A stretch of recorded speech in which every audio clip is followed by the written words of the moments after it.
everyone, I'm Haley Foster, and on Executive Interviews, I'm uncovering the hidden strategies for real business success.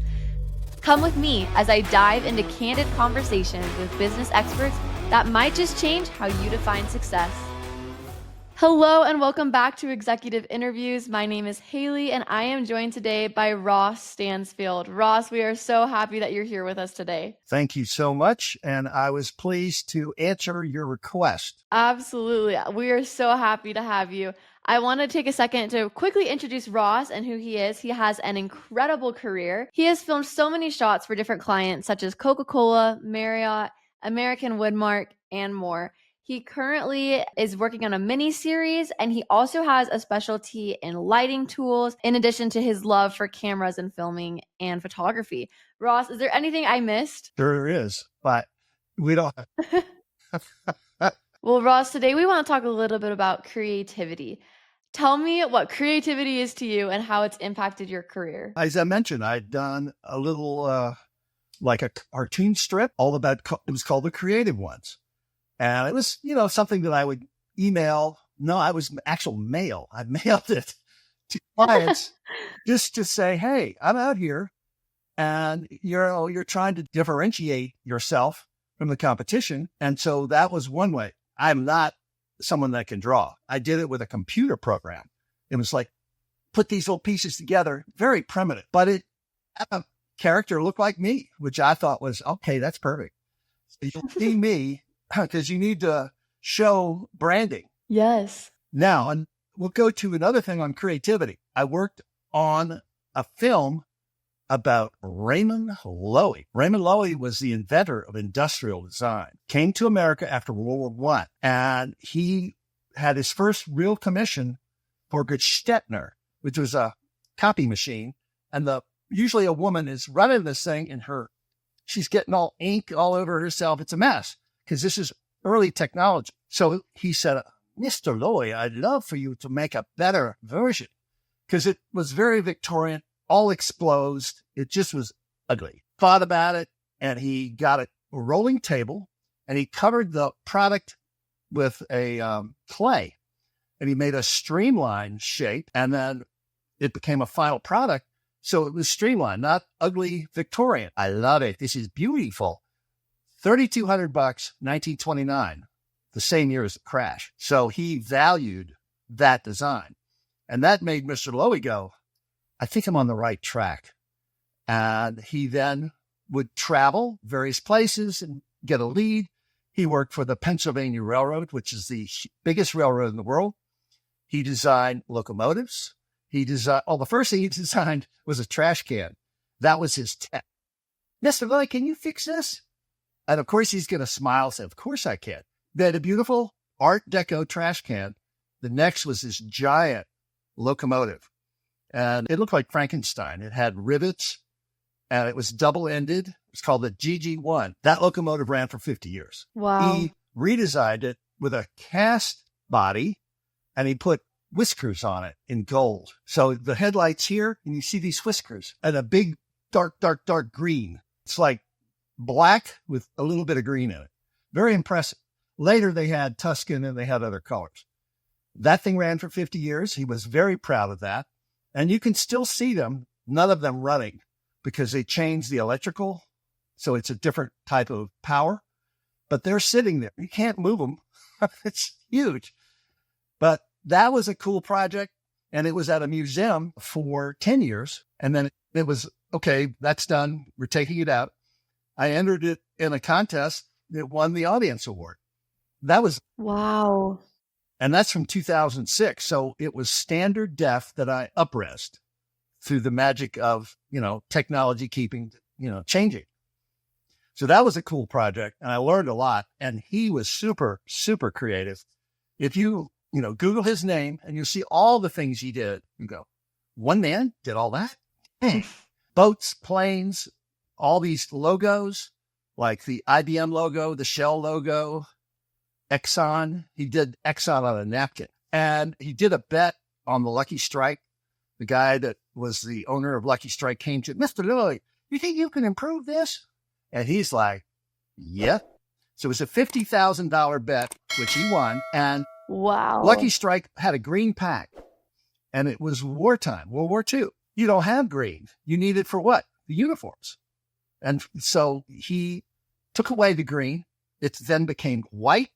It had a target, and the target was on both sides. So however you threw the pack down, it said Lucky Strike. Now, I'm not advocating smoking. Smoking is not good, but genius as far as design. That was one of the many things he had done. I also was given, let's see if here it is. This is his Dayminder for Wow. 1961. Okay. That's beautiful. Very sleek. Yeah. Well, guess who's in it? Oh. So that's him, his wife and child.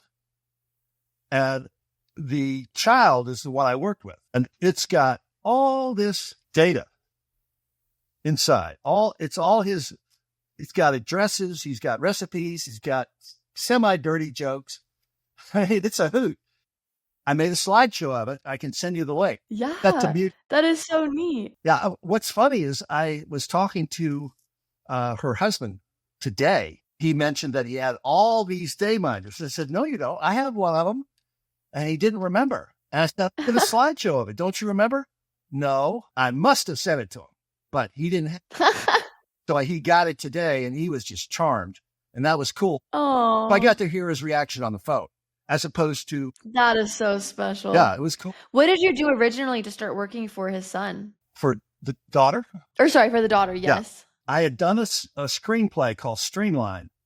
And the base of the story is 3 kids in South Bend are going to build a car. And they're going to learn old school.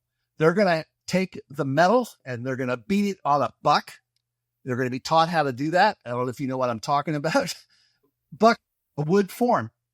And that's how you make that car body. And they go through all kinds of trouble and lots of things happen. I don't really have time to explain that one, but it's a really nice story. And I wanted to get her permission. So I flew out to Palm Springs where there was an event honoring Lowy. Told them I was coming. They told me to come. And I showed up in a beautiful Italian suit that looked very deco. Met them in Palm Springs at a great facility. And I also met Tom Kellogg. So Tom Kellogg was the rendering artist. And that's an Avanti in the background. Wow. So there's the Italian suit. And Tom Kellogg was a rendering artist for the Avanti. What the heck's the Avanti? Avanti was to save Studebaker. Studebaker was in trouble. And it was a sports car, fiberglass, with a 289 Studebaker motor. And it was very avant-garde, very cool. And it was a 5-man team that designed it in Palm Springs. Lowy was in his beautiful house, and the workers were in a rental house. So, and they designed this within 5 weeks, I think, which is unheard of because, normally you have to go through all kinds of committees and blah, blah, blah. No, we don't like this. Change this. And they set it off. And the president of the company, Stuart Egbert, said, I love it. So they made it 1963, 1964, 1965. Studebaker's dead. Gone. The Studebaker didn't die. People bought the tools and dies.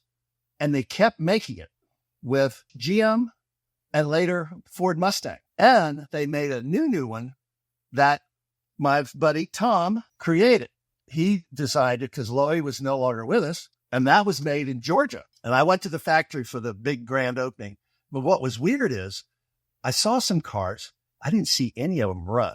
And they did actually work and people bought them, but there weren't very many of them. That's sort of the Avanti 2, but not exactly. I'm not sure what they call that one, but it was an evolution, sort of the Raymond Lowy experience. But we can talk about something else now if you like. Yeah, tell me more about your creative process. You work a lot with lighting. How do you find how to express yourself creatively with different lighting techniques? When I had my studio and I was a stills photographer and I with film is, not so forgiving. It's not like you got Photoshop. Right. You've got to have it here, put it through the machine behind me, and it has to look great pretty much right away. So that study, a lot of thought, a lot of practice, you have to sort of go, okay, I want the light to do this. How do I do that? And the light will have different qualities. So you would have light that is hard, or you have light that is soft, or light that has texture, light that has patterns. And all of these elements help tell the story. Talking about Bernie House, I was at a 2-story house, and I had a young man that was in the second floor, and he was going to stand next to like a scale showing his height. It is, I popped the light on a very large stand with another stand attached to it, and I was able to poke the light through the window, through the blinds, and you had this light that has texture of the blinds. Wow. And I put something called a Fresnel. It was large, and that focuses the light. So it concentrates it. So it looked like sunlight. It was a daylight light. The light could be daylight or, let's see, is this one? Yeah, that's tungsten right there. See the yellow? Yeah. That's tungsten. It can be yellow or blue. Blue is daylight. You just dial it up or use. So then I also use the light with the Fresnel outside where the person is being interviewed. And so I then popped it through the window, and the window mullions created a texture and pattern behind the subject. Then I had a big 2-foot by 2-foot soft light, and I brought it in on the shadow side just enough to outline it without making it not 3-dimensional. That's incredible. How did you learn all this? You said you studied history. So how did you learn how to do all of this amazing lighting techniques? Back in the day when the things kept coming out of my camera, I thought, I got to learn what I'm doing. So a camera shop in Williamsburg, I was going to William and Mary, and the guy liked what I was doing. And so he taught me what he knew. He had been a surgeon or a doctor in Vietnam. Wow. Doc, very great guy. He was willing to share with whoever, which is a good lesson to learn. And so I learned from him. We're shooting film. So you shoot it, you roll it back in, you have a cartridge. Now you have to go in the dark room. You have to unload it, which is very hard. Mm-hmm. On Yeah, it is. in the dark. You've done it? Yeah, I have. I took some film classes. Okay. before. Well, you know what I'm talking about. And 35, Oh, yeah. somewhat easier. Then you do 2 1/4. Up 2 1/4 can break your heart because it's bigger and floppier, and you have to put on bills. I wasn't shooting 2 1/4 at that point. Later, and then of course later 4x5. Now, have you ever shot that 4x5? I've not. But you know what it looks like. 4x5 is great. $5 every time you go this. This is 25, 30 years ago. $5. So that gets up in a hurry. You're not going to be just running around shooting that. And the camera's, this big on a rail. Everything has to be thought through because you're looking at it and it's upside down, by the way. But once you learn it and you figure out what not to do, because there's a lot of ways to make mistakes, then you can start getting those jobs that now everybody's a photographer. Oh, I've got my cell phone. Back then, only a few could do that because you're risking all that time and money and the client's time and money. They have to trust you that you can do it. So Yeah. that's when you could charge a good sized day rate. Oh, absolutely. How did you build that trust with your clients? By doing better and better work. I would advertise in some of the national books that would pretty much all over the world. And I would do complicated shoots that had multicolor and action and told a story. You can see them on the website. The website Cool. has Yeah. a lot of different types of work. So when you're shooting products, you want to shoot efficiently, but make them creative. But if you get too creative on one shot and it's a catalog, you're not going to get done. So you have to also justify the time involved. And the client, if they happen to be there, which sometimes happens, or you have an art director, and they go, well, I want it to be just like this. And they get out all kinds of little measuring tools. Had that happen, where they're putting up the measuring tools in the back of my camera. Once they got it all, so they're happy. Hey, it's beautiful. It's square. If that's what they want, I could do a Polaroid with 4x5. That's $3. You do the Polaroid and you say, here it is. And you see the composition, the color, the lighting, everything's great. And the exposure, very important because you don't have hardly any room to move, meaning you have a very tight window of exposure. And if you're too much light, it gets super hot, not enough light, super dark. So you have to be right in the middle, right here. Bam. I think it's good. Fortunately, you can't see the one over there. Yeah, the light's killing it. It's a shot in the studio. Let me bring it over. It's got a lot of Okay. Yeah, I'd love to see it. Oh, wow, that's beautiful. Was that taken with the 4 by 4x5. 6? Is it 4 by 5? Yes. And see the light? Yeah. How did I do that? It's not I don't know. no It looks like computer, you got no yeah. analog. Okay. Here's what I did. I imagined sort of Italian colors. I had an 8-foot fluorescent light and I gelled it. I would expose the car. I had a 16-foot light in the ceiling, pulleys, so I could articulate it. I had a duvetine back wall, so that meant it's black. Then I hit the flash that lit up the car. Flash goes off, so it's a dark room. Then I, in the dark, go over. The camera's open this whole time. I turn on that light, and then I move it through. Then I turn it off, go back, shut down the camera. So it's all done in camera. That is so neat. So when you see the film, it's all there. Not like now where it could be layer upon layer upon layer upon layer. And you buy stock things and you plop them in. It's amazing how much like actual art and creativity was involved with photography, and now it's just at our fingertips. So like you mentioned, phones and Photoshop. But I think there's such an art that we don't want to lose with the lighting, just like you just mentioned, and how you're able to create something so beautiful just with your hands. Well, yeah, there's also in printing, dodging and burning. Yes. Ansel Adams. You know who that is? Ansel. I do not. Write that down. And Study it. That guy, Ansel Adams, the zone system, unbelievable black and white photographs of nature shot with 4x5, 8x10, 20 cameras. The guy but he was able to get these things in place and imagine what it needed to be. And then in the darkroom, he made more magic by dodging and burning. So if you discover who this guy is, you're going to just be like, wow. Raymond Loewy, I told you. Ansel Adams. Yep. I did not meet Ansel, Raymond, but I did meet Ansel at the Lund Gallery where he was selling his book. Wow. That is incredible. Yeah. The guy in front of me was wearing a trench coat, smoking his cigar inside. And it was like, oh, Mr. Loewy, can you sign this to my son, the world's greatest photographer? And he looked up at him and he said, Ansel Adams. Yeah. He didn't diss him other than just write what he's going to write him. He didn't say, put your cigar out, sir. You're a jerk. But he was. I mean, I didn't ask him anything other than, hey, it's great to meet you. Wow, that's incredible. Incredible you got to meet someone who is such a good photographer and shares the similar passion that you do.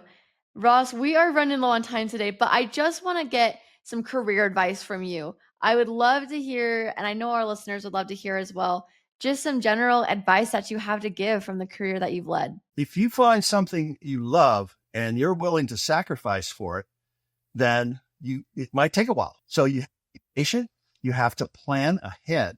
It's like when you do a film, you do pre-production, production, post-production. Same on your career.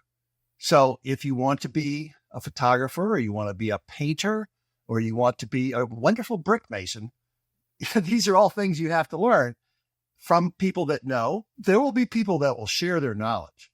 They don't want it, like you said earlier. They want it to continue.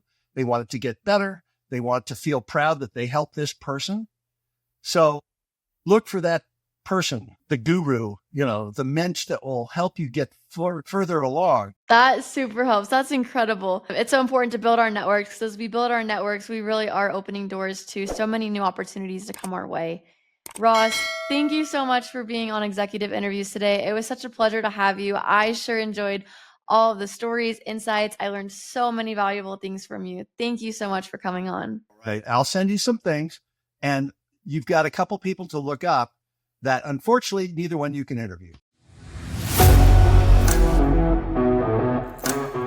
I hope today's conversation has given you a fresh perspective on success. Join me next time as we continue to uncover the hidden strategies that drive business innovation. Remember, true success might look different than you think. So keep listening, keep learning, and keep redefining your own path to the top.